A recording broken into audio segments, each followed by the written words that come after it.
watching A Seat at the Table. My name is Paris Smith. Today we have a guest, Judge Ali Shamsideen. He's one of the City of Jackson's municipal court judges. Today he'll give us eyes inside the courtroom.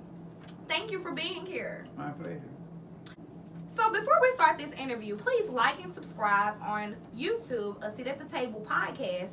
Also, A Seat at the Table podcast on Instagram.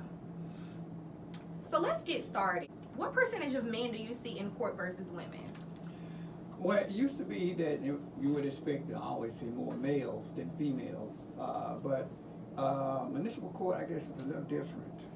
Since we're dealing with city issues, we almost see equal number. It's still more males than females, depending on the charge that we're dealing with. But most of the time we're dealing with traffic type situations, so that kind of equals out. What approach do you feel is appropriate for first-time DUI offenders? Those laws change so frequently. That has to do with a lot of the lobbying that Mothers Against Drunk Drivers do with the state legislatures all across the country. Mm-hmm. So sometimes they change so rapidly, we try our best to kind of keep up with what they mandate.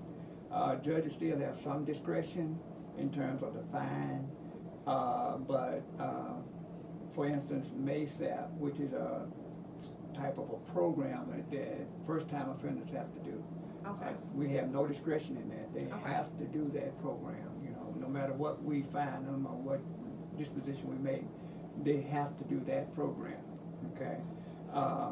It's now that if it's a second-time offender, we have no discretion in the fact that they have to do 5 days in jail if the person is charged or found guilty of a second offense, DUI. A third offense now is mandatory or felony if a person is, so which means they have to do at least a year in prison. Wow. So those situations change, so we just have to try to keep up with them. Right.